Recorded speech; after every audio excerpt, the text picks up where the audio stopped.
시청자 여러분 안녕하십니까. 12월 4일 전옥현의 안보정론을 시작하겠습니다. 오늘 첫 번째 뉴스 비보부터 시작을 하겠습니다.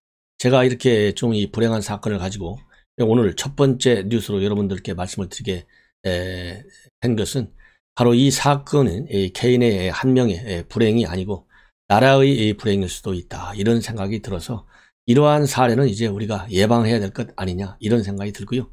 두 번째로는 이번에 지금 이 사망한 이 사람의 경우에는 대한민국 지금 현재 잠룡, 여권의 잠룡 거의 1등을 독점적으로 하다가 최근에 조금 빠지고는 있지만 현직 여당의 당 대표의 최측근이기 때문에 이것이 미치는 파장이 상당히 클 것이다. 그리고 다른 사건이 아니고 지금 현재 정관계 로비 의혹의 많은 파장을 몰아올 수 있는 엄청난 펀드 사기 사건과 연관된 의혹이 있기 때문에 또 우리가 관심을 갖고 추적하지 않을 수 없다, 이런 몇 가지 문제가 있습니다. 그렇기 때문에 제가 맨 먼저 이 소식을 제가 어제 심야 방송을 통해서도 말씀을 여러분들께 보도를 1차적으로 한번 해드렸는데요. 추가적으로 또 이 진행되는 사안과 관련해서 이것이 어떤 전국의 파장을 또 불러올 것인지, 또 어떤 문제가 있고 어떤 새로운 충격적 내용들이 지금 보도를 통해서 나오고 있는 건지 종합적으로 여러분들께 말씀을 드리겠습니다. 먼저 이 사건의 발생은요, 지난 12월 2일 날 서울중앙지검에서 조사를 받았다고 합니다. 당연히 이제 현 여당 대표의 최측근 부실장이니까 모든 법적 절차를 통해서 인권 침해가 없이 잘 받았겠죠. 그래서 변호인도 다 현장에 같이 조사 현장에 있어서 변호인들 도움을 받아가면서 제대로 조사를 했을 것이라고 보고, 조사 과정에서 불법적 인권 침해라든가 이 수사 압박 이런 것은 없었을 것이 거의 확실하다, 이런 말씀을 드립니다. 그런데 2일날 오후 저녁 때 6시 30분까지 중앙지검의 경제범죄형사부에서 피고발인 신분으로 조사를 받았어요. 이게 두 번째 조사였다고 합니다. 그런데 이 조사를 받은 이후에 변호인하고 저녁 식사를 하겠다, 그래서 잠시 외출을 했는데 이 외출한 이후로 돌아오지를 않은 거예요. 그래서 연락이 두절됐다가 결국은 가족의 경찰 신고를 받고 경찰이 기동대를 동원해서 수색 작업을 벌인 끝에 어제 12월 3일 저녁 9시가 좀 넘어서 시신을 반려한 것으로 그렇게 되어 있습니다. 그래서 이 서울중앙지검 측에서도 식사 조사 후에 조사를 저녁 식사를 후에 조사를 재개하기로 돼 있었는데, 이런 사실이 소재도 확인되지 않고 또 이런 사실이 발생해서 매우 안타깝다, 유가족들에게 깊은 애도를 표한다, 이렇게 돼 있는데요. 이걸 보면 이제 한 가지 문제점이 바로 뭐냐면, 그야말로 현직 여당 대표의 최측근 부실장의 수사니까 검찰에서 잘 대우해주지 않았겠어요? 그러나 잘 대우해주는 것은 잘 대우해주되 법과 원칙에 따라서. 그러나 이러한 극단적 사례를 검찰은 한두 번 당하는 게 아니잖아요. 여러 차례 있지 않습니까?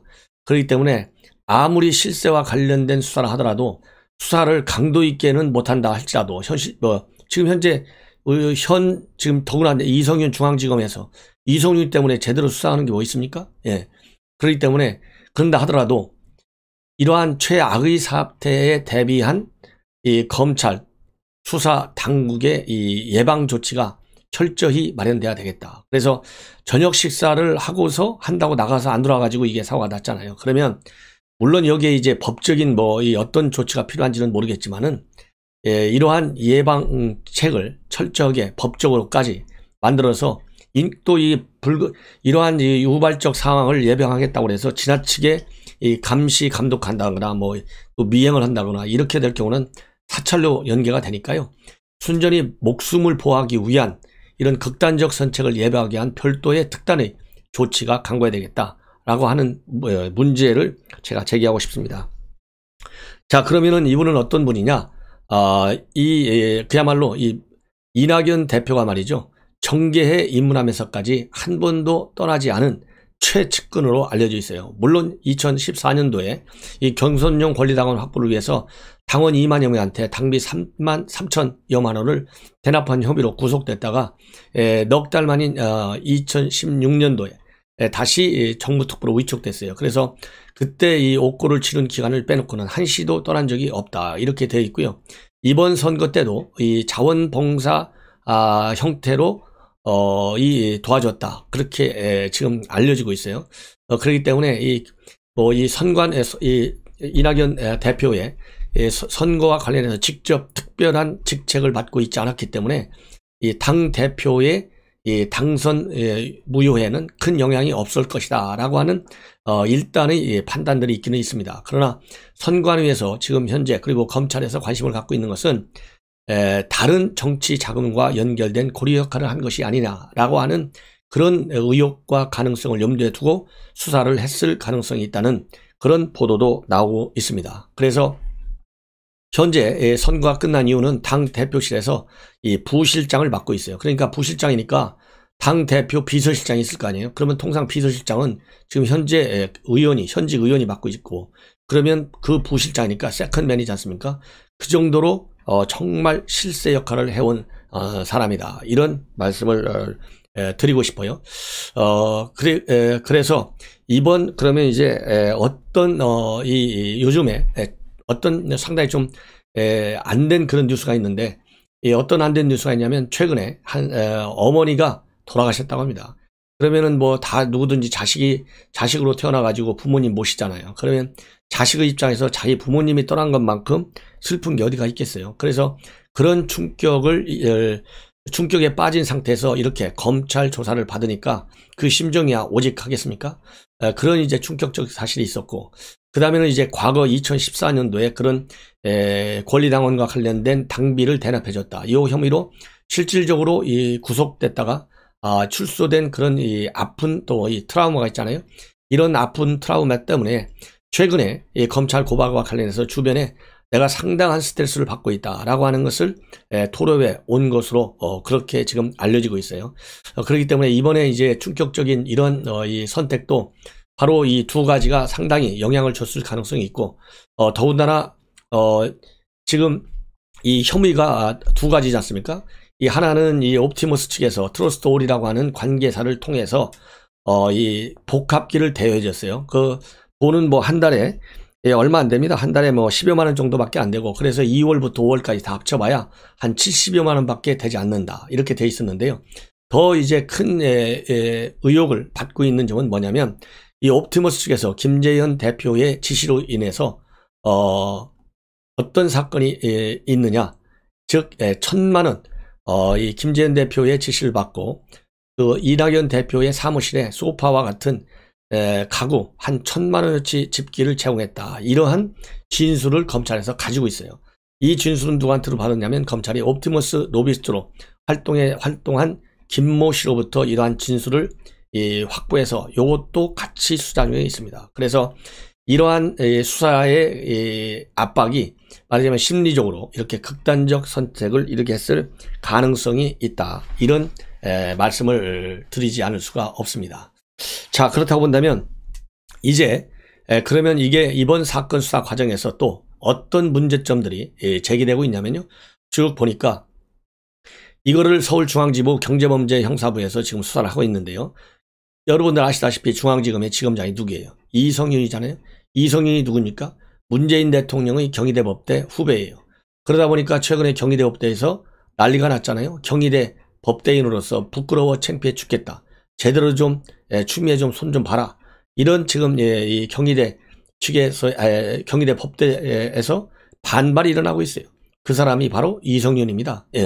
그러니까 이성윤은 친정권의 최고 코드를 잘 맞추는 사람, 그러니까 실세와 관련된 수사에 대해서는 깔아뭉개고 또 윤석열한테 보고도 하지 않고, 이것이 큰 문제로 대기되고 있어요. 그래서 이번에 추미애 윤석열 징계와 관련해서도 중앙지검의 1, 2, 3, 4차장들 다 집단으로 사퇴하면서 이성윤 당신도 같이 그만두자, 이런 얘기까지 지금 나왔다는 거 아니겠어요? 그 정도로 그야말로 실세 애완견 역할을 하고 있는 사람이에요. 왜 그러냐면 이 사람은 그래가지고 그러다 보니까 지금 현재 윤석열 총장이 잘려나갈 경우에는 지금 검찰총장 후보 1순위에 올라가 있다 라고 하는 그런 이 설들이 오래전부터 나와 있는 상태입니다. 이번 사건에서도 예외가 아니었다. 그래서 6월경부터 이러한 사건이 이제 본격적으로 조사에 이뤄야 되는데 제대로 깔아 뭉개고 있었다. 이런 지금 보도가 나와 있어요. 그리고 최근에 이렇게 이성윤 관련과 해가지고 이 수사하는 내용 이렇게 지금 12월 2일 날 불러서 수사를 했고 실종이 돼서 하루 만에 실종된 사실이 이제 언론을 통해서 다 보도됐잖아요. 근데 실종됐다고 하는 내용조차도 윤석열 총장한테 보고를 안 했다. 이런 보도가 나오고 있습니다. 그래서 만약 이런 보도가 나오는 것이 사실이다라고 한다면 이 라임 옵티머스 사건, 라임은 남부지검에서 다루고 있고요. 옵티머스 사건은 중앙지검에서 다루고 있어요. 그래서 이 옵티머스 사건에 대한 정관계 로비 의혹, 실명도 지금 많이 언론에서 지금 보도되고 있지 않습니까?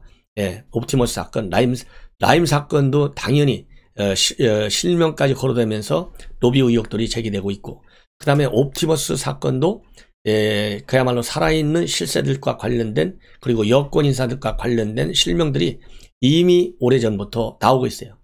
이러다 보니까 이제 옵티머스 사건에 대한 로비 사건이 그동안에 추미애가 윤석열을 밀어붙이면서 그야말로 갖은 이 윤석열 몰아대기 작전에 빠지다 보니까 제대로 지금 현재 이 옵티머스 라임 사건에 조금 뒤로 밀려 있어요. 좀 죽어 있어요. 그런데 이 죽어 있는 우리 국민들 머리에서 사라지려고 하는 라임과 이 옵티머스의 로비 의혹에 대한 수사가 재점화될 수밖에 없는, 정말 여권 입장에서는 예기치 않은 상황이 지금 벌어지고 있는 거예요. 그러다 보니까 여권에서도 상당히 충격을 지금 느끼고 있다. 그래서 이낙연 대표는 지금 잠룡, 그야말로 선두를 달리고 있는 사람이나 마찬가지지 않습니까? 그래서 이 사건이 법적으로는 직접적으로 이 관련이 없다. 왜냐면은 이미 그땅 이제 서택을 했으니까 그 고리가 이제 없어졌으니까 검찰이 수사하는데 얼마나 어려움을 겪겠습니까? 그렇잖아요. 그래서 이 직접적인 법률적 측면에서의 영향은 별로 없을 것이다라는 예측이 있기는 있지만은 충격을 느낄 수밖에 없는 것이 이렇게 최측근 중에 측근이고, 과거에도 이 정치자금과 관련해서 옥고를 치는 그런 최측근이 극단적 선택을 했기 때문에 사람들 뇌리 속에는 이거 말이야, 이거 무슨 또 정치자금과 관련된 문제가 있는 거 아닌가? 이런 합리적 의혹과 추론과 판단이 머릿속에서 또 다시 살아날 가능성이 있다. 그렇다고 본다면 이것이 앞으로, 그러지 않아도 지금 이낙연 대표 여론의 지지율이 나오는 걸 보면 상당히 흔들리는 걸로 나오고 있는데, 과연 이게 어떤 문제를 끼쳐줄지 상당히 걱정스러운 눈으로 볼 것 같습니다. 더군다나 지금 시기적으로 보면 지금 민주당의 지지율이 국민의힘에 밀리는 상황까지도 빠져있고, 대통령의 긍정평가율이 37%대, 즉 40% 아래, 흔히 대깨문의 이 지지율 40%가 콘크리트 지지율이라는 거 아니에요? 그런데 깨지지 않는 콘크리트가 한번 깨지면요, 주워 담을 수 없도록 깨진다는 것을 우리가 실험했어요. 경험했어요. 언제? 박근혜 대통령 때 경험했다. 그렇기 때문에 지금 40% 밑으로 37% 취임 이후 최저잖아요. 그래서 대깨문을 껴안고 안심하고 희희낙낙하게는 지금 상황이 녹록치 않다. 국가적인 차원에서 그렇다 이겁니다. 그렇기 때문에 이런 엄중하게 급변하는 이러한 국내 정치적인 환경, 그리고 외부적인 외교적 환경도 녹록하지 않습니다. 이러한 엄청난 상황의 변화를 정부 여당이 제대로 읽고 거기에 대해서 제대로 된 정책으로 우리 국민들에게 호소하지 않는 이상 회복하기는 굉장히 어렵다. 그렇기 때문에도 이렇게 당과 대통령의 지지만 믿고, 그야말로 문재인과 이낙연은 등가로 딱 돼 있잖아요. 동일한 사람으로 여겨져 있어요. 대통령 빠지면 이낙연 자동적으로 빠지게 돼 있어요. 왜? 전부 똑같은 말만 반복하고 다니는 사람이 지금 이낙연이잖아요. 하나도 민심을 반영하지 않아요.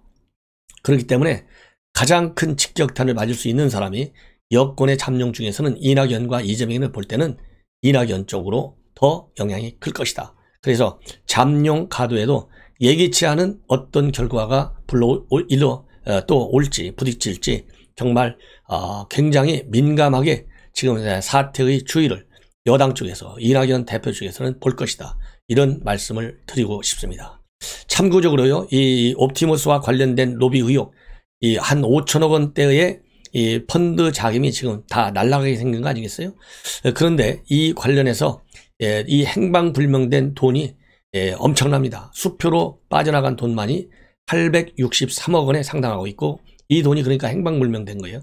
이 옵티머스 사건의 이 행방불명된 돈과 관련해서 의혹을 받는 사람들이 여러 명 있지만은, 우리가 지금 주시해야 할 것은 바로 이 옵티머스 대주주로 등록된 사람이 최근 이 옵티머스 사건이 언론에 불거져 가지고 이 만천하에 노출되기 직전까지 작년 가을서부터 금년 여름까지 청와대 행정관으로 근무했던 이진아 여자 변호사, 이 행정관입니다. 이진아 여성 행정관의 남편이 바로 이 옵티머스 사건의 이사에 올라가 있었고, 이 사기 혐의로 현재 구속된 상태에서 조사를 받고 있는 윤석호 변호사예요. 이러다 보니까 이 윤 변호사가 가지고 있는 돈, 그 다음에 그 행정관이 가지고 있던 그 돈, 투자, 이런 자금들이 과연 어디로 갔겠느냐, 이런 거에 관해서 의혹이 제기되지 않을 수가 없는 매우 엄중한 현실이에요. 그렇기 때문에 철저히 옵티머스 사건, 라임 사건 뭐 물론이죠. 철저한 수사가 필요하다, 이런 말씀을 드리지 않을 수가 없고요. 이 옵티머스 이 돈의 행방과 관련해 가지고 그야말로 궁금한 돈들, 참 이 의혹이 계속 제기되는 이 돈의 규모를 보면 이 수표로 나간 출금된 액수가 무려 863억 원에 상당하고요. 이 옵티머스 대표인 김재현 개인이 빼간 돈이 218억 원에 달합니다. 그 다음에 사유가 불명확한 채 자금이 이체된 돈이 314억 원에 들어가 있어요. 그래서 이 불분명한 자금 이체와 관련해서 이 사유가 해명돼야 할 돈을 조금 더 자세히 말씀을 드리겠습니다. 지금 앞에서 말씀드린 대로 청와대 행정관의 남편 윤석호 변호사, 현재 구속돼 있고 옵티머스 이사로 일을 했고요. 이 사람한테 돈이 42억 원이에요. 그 다음에 스킨앤스킨 고문 유현권 씨, 이 사람도 구속돼 있어요. 14억 원. 그 다음에 옵티머스 사내이사, 그러니까 이 앞에서 말씀드린 스킨앤스킨의 고문 배우자입니다. 40억 원. 그 다음에 윤석호 변호사가 지분 100%를 가지고 있는 이플러스의 8억 원. 이런 돈들의 행방이 지금 검찰이 수사 대상에 올라가 있는데, 이걸 누가 수사하느냐? 바로 중앙지검에 있는 이성윤이가 수사하고 있어요. 그래서 신뢰성이 떨어질 수밖에 없다.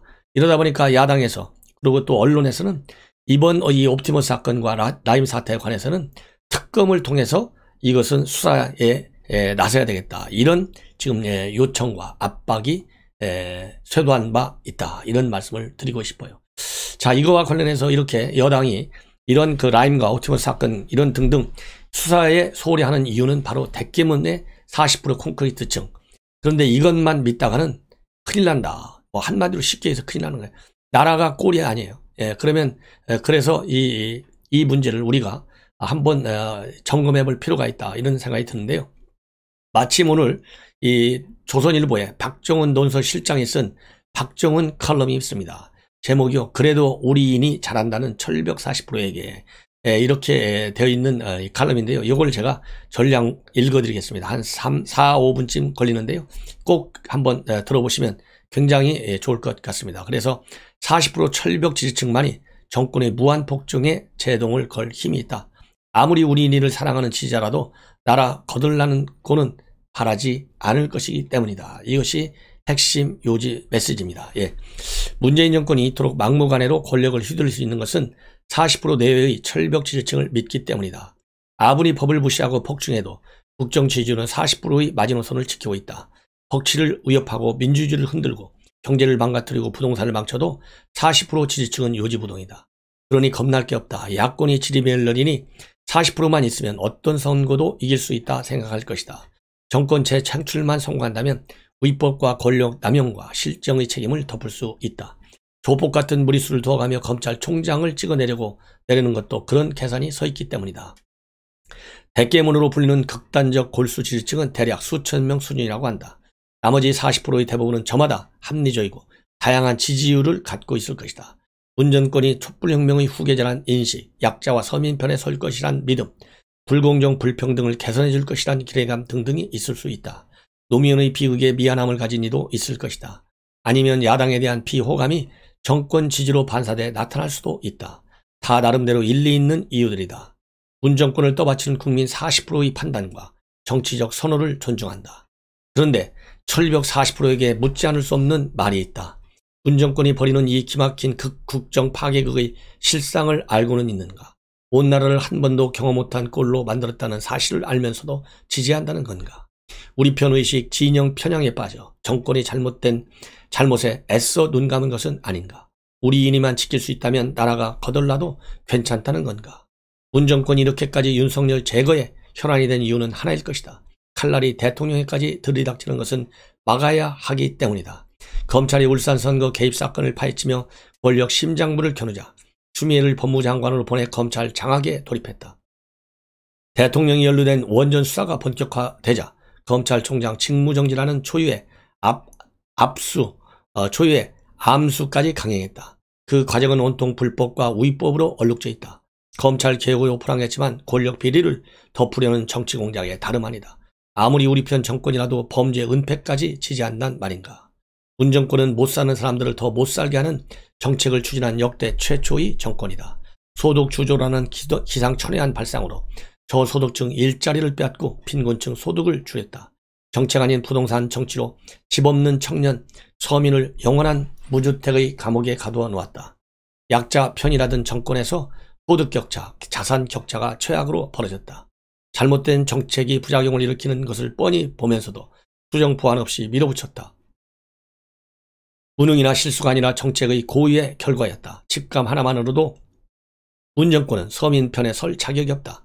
그런데도 잘했다는 건가?